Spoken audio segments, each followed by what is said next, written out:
Santé et sécurité MAG avec Céline Nguessan.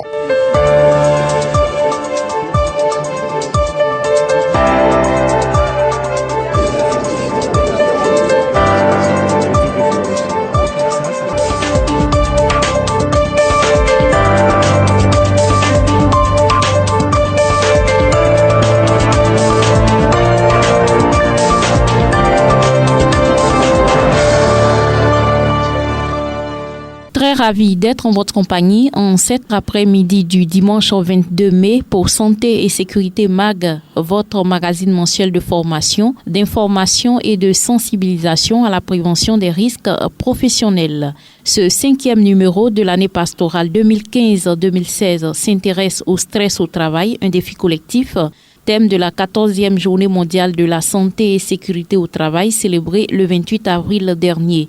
Pour en parler, nous recevons à nouveau Dr Ouattara Jacques, médecin du travail. Bonsoir docteur. Bonsoir Céline. Et merci de partager encore une fois votre expertise avec nos auditeurs et auditrices. On l'a dit, le 28 avril dernier a été célébrée la 14e journée mondiale de la santé et sécurité au travail autour du thème « Stress lié au travail, un défi collectif ».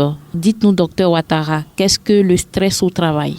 Bon, le stress d'abord, c'est un phénomène qui est connu dans la vie courante. Alors, si on le rapporte au travail, on va parler de stress au travail.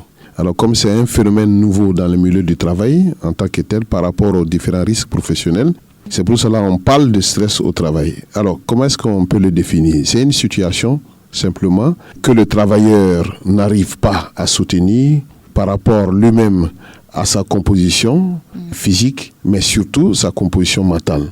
Donc, c'est des situations de travail qui amènent le travailleur à ne plus avoir les forces nécessaires, les moyens nécessaires de résister justement à cette agression qui n'est autre qu'une agression morale ou une agression psychique. Santé et sécurité MAG. Comment se manifeste le stress au travail de façon concrète chez l'individu qui en souffre ? Alors, il y a plusieurs niveaux. La manifestation du stress a plusieurs niveaux. Il y a le niveau subjectif et puis il y a le niveau objectif.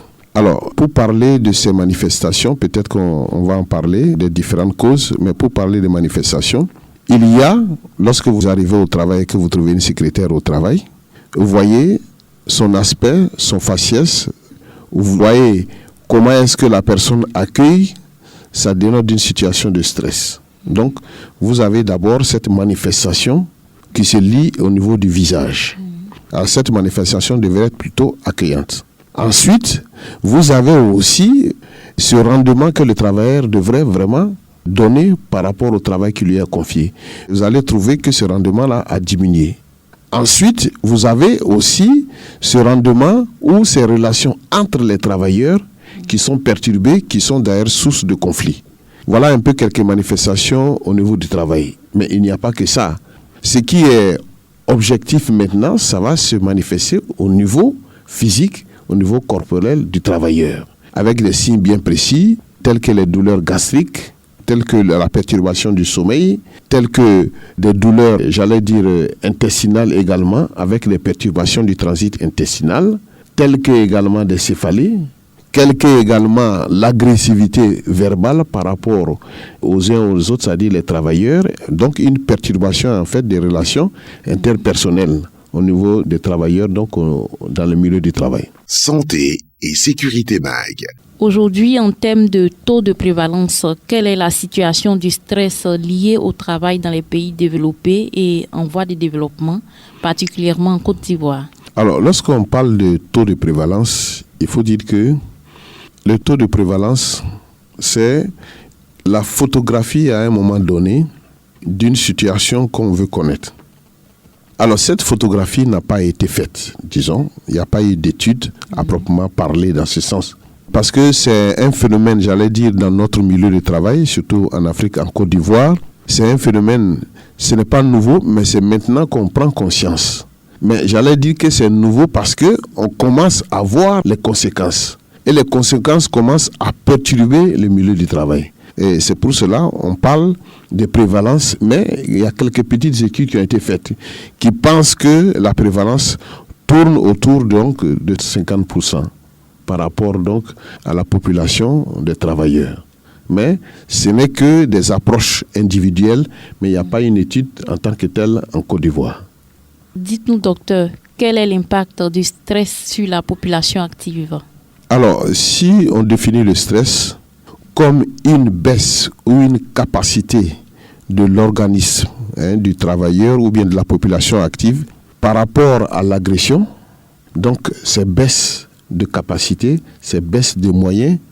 Donc, lorsque vous allez regarder le stress au niveau de la population, alors vous allez constater que au niveau de la population, vous voyez quelquefois des élans de colère, des échanges verbaux qui sont agressifs. Vous allez voir des conflits de personnes. Quand vous passez dans la rue, vous voyez des gens qui sont en train de se battre au lieu de penser plutôt à résoudre leurs problèmes. Vous allez avoir, par exemple, quand je prends au niveau de l'agressivité intestinale, vous allez voir pratiquement 60 à 70% de la population qui a un problème de côlon, ce que les gens appellent colopathie en général. Vous allez voir ça. Vous allez voir aussi des maladies qui se développent de plus en plus, qu'on appelle des maladies de diathèse, telles que l'hypertension artérielle, telles que le diabète. Alors, ça, ce sont les impacts du stress au niveau de la population. Mais ce n'est pas des causes simplement isolées. Il peut y avoir d'autres causes ajoutées, mais essentiellement par rapport au stress, vous avez par exemple ces impacts qu'on voit au niveau de la population active. Ok. Quel est le cadre juridique existant pour le stress lié au travail et à la santé mentale? Bon, il faut dire que nous n'avons pas encore encore défini de cadre juridique. Vous avez le stress lié au travail, vous avez la santé mentale. La santé mentale, en fait, c'est une science au niveau de la médecine qui s'occupe de toutes les perturbations qui arrivent au niveau mental, au niveau moral, au niveau psychologique. Et cette santé mentale va se charger de corriger ces différents artefacts ou ces différentes agressions.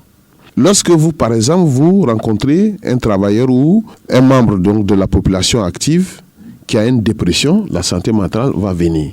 Alors qu'au niveau du travail, vous n'avez pas les mêmes facteurs agressifs.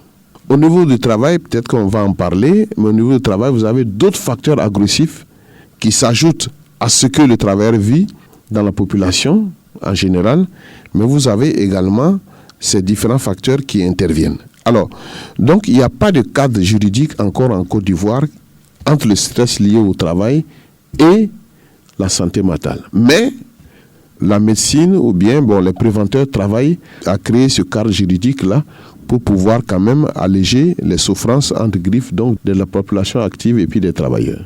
Santé et sécurité MAG.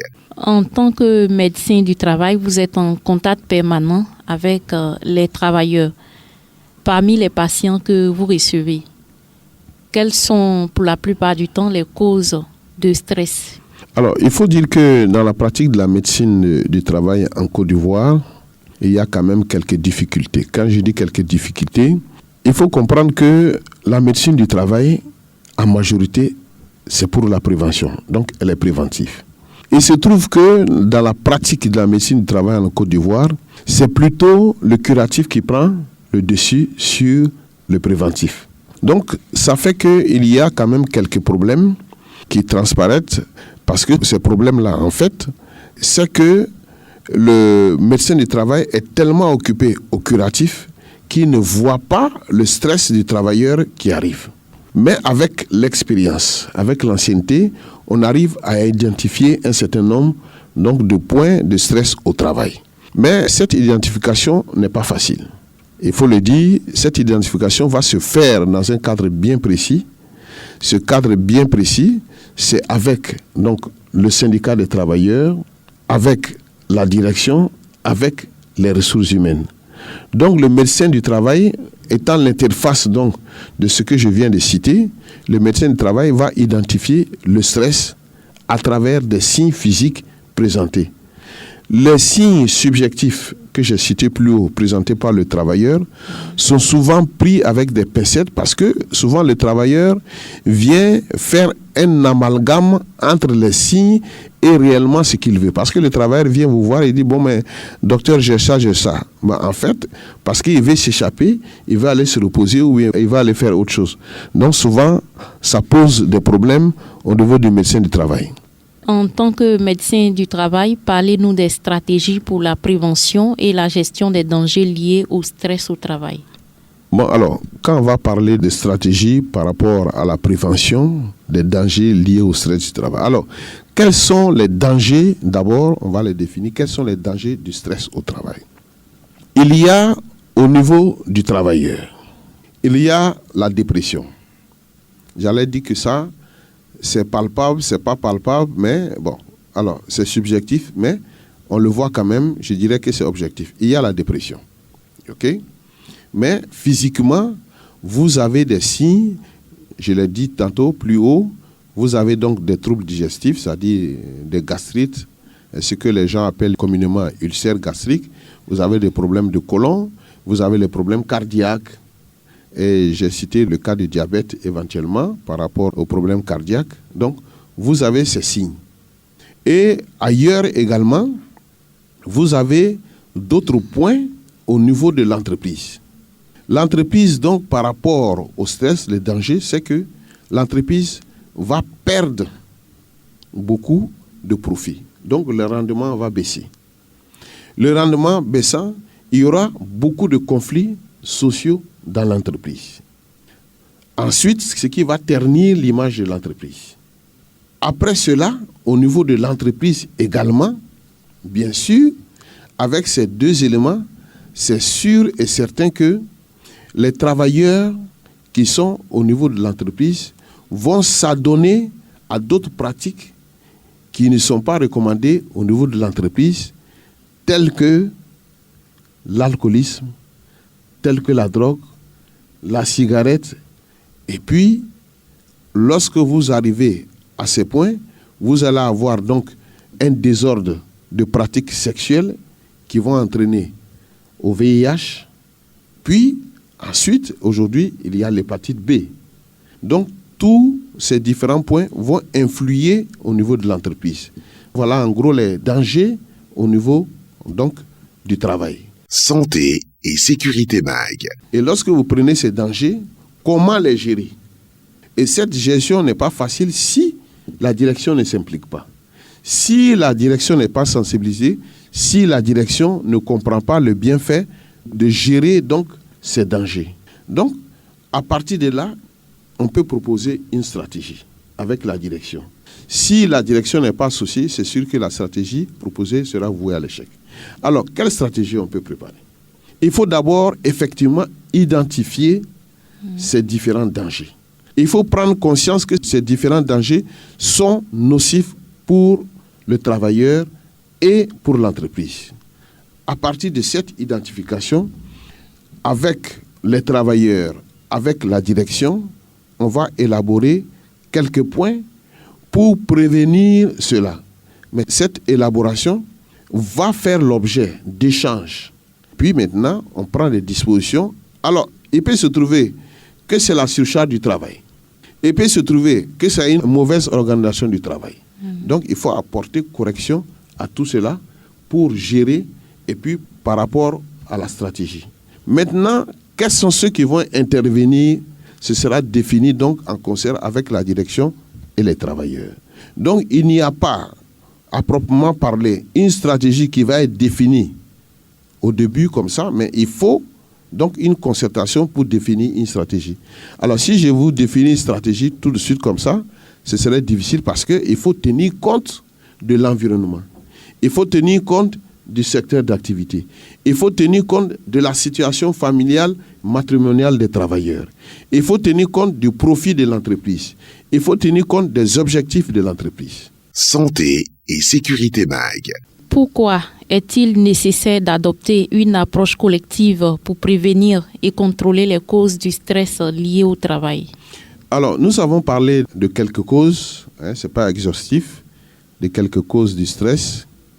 Alors, comme vous l'avez entendu tout à l'heure, j'ai dit que dans l'approche d'élaboration des stratégies, il faut pouvoir associer et la direction et les travailleurs. Alors déjà, au niveau du milieu du travail, c'est collectivement qu'il faut régler le problème. Si vous n'adoptez pas cette approche pour régler collectivement le problème, mais finalement, les intéressés peut-être ne se sentiront pas concernés, finalement la direction ne se sentira pas concernée, et ce que vous allez mener comme activité, c'est sûr que c'est voué à l'échec.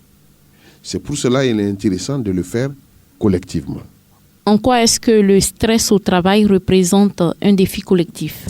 Alors, lorsqu'on parle de défi, ça veut dire qu'il y a un problème. Il y a une problématique. Et on veut obligatoirement régler ce problème ou cette problématique par rapport éventuellement aux objectifs qu'on s'est définis au niveau du milieu du travail ou au niveau de l'entreprise. Donc, du coup, ça devient un défi. Pourquoi? Parce qu'il faut écarter donc, cet obstacle pour parvenir aux objectifs de l'entreprise. Alors, ça veut dire qu'aujourd'hui, le stress, je l'ai dit plus haut, le stress n'était pas considéré, j'allais dire, comme un phénomène au niveau de la population active. Ne parlons pas du milieu du travail, mais aujourd'hui, on constate que effectivement, c'est un frein, d'abord un risque pour les travailleurs, pour leur santé, parce que la santé, ça se définit physiquement, mais aussi moralement, mais aussi, il faut regarder dans la famille. Alors, si on ne prend pas des dispositions, donc on ne pourra pas arriver aux objectifs ou à la mission définie au niveau du travail. Alors, c'est pour cela, c'est un défi.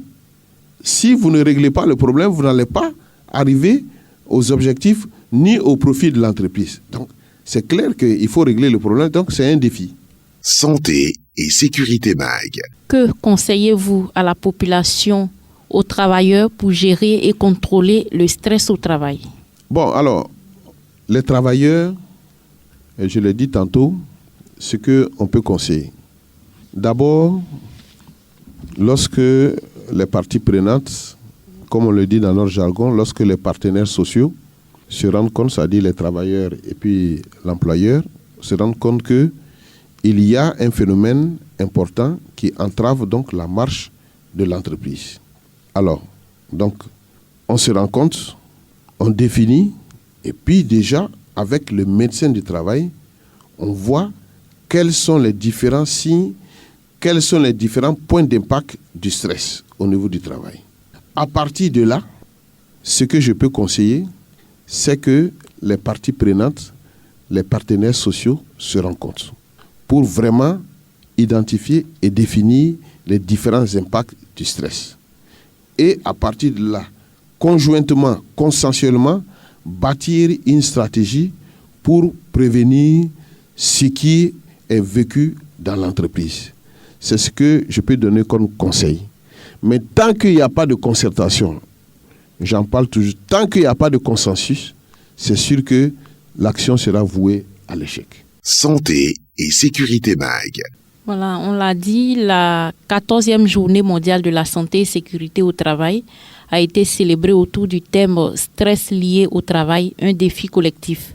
Que vous inspire ce thème? Alors, c'est clair, c'est très important. Et le stress, on l'a dit, fait partie des risques émergents. C'est-à-dire que c'est des nouveaux risques qu'on est en train de voir apparaître dans le milieu du travail. Alors, à partir de là, il faut prendre conscience. Il faut prendre conscience et puis bâtir quelque chose.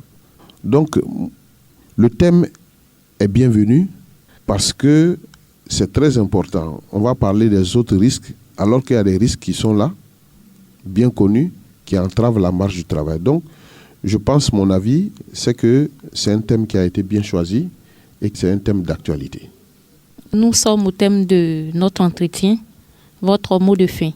Alors, je dirais que le stress, c'est un phénomène nouveau dans le milieu du travail, mais il n'est pas nouveau. C'est maintenant que, en fait, on prend conscience que c'est un phénomène qui existe, même dans la population active. Alors, ce que je dirais, c'est que ensemble, nous devons prendre au sérieux ce phénomène de stress.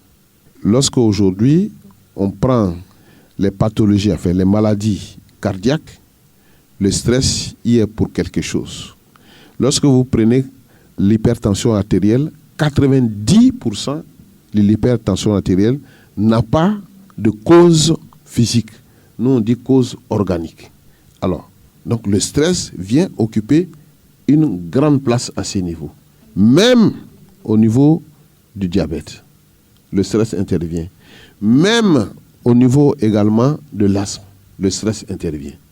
Alors, donc je dirais qu'il faudrait qu'ensemble, nous prenions conscience de ce phénomène et puis bâtir une stratégie pour pouvoir donc prévenir ce stress-là. Mais d'ores et déjà, je dirais, faisons du sport. Le sport intervient comme facteur bloquant de l'impact du stress sur notre organisme. Et puis, mangeons quand même équilibré en n'oubliant pas les légumes, en n'oubliant pas les fruits. Merci, docteur. Santé et sécurité MAG. Voilà, c'est sur ces mots du docteur Ouattara Jacques, médecin du travail, que s'achève ce 5e numéro de Santé et sécurité MAG, votre magazine mensuel de formation, d'information et de sensibilisation à la prévention des risques professionnels. Avec lui, nous avons parlé du stress au travail, un défi collectif. Merci à Rachel Beda pour la réalisation technique. Merci de votre fidélité. Je vous retrouve le dimanche 26 juin 2016 pour un autre numéro de Santé et Sécurité MAG. D'ici là, que Dieu vous garde.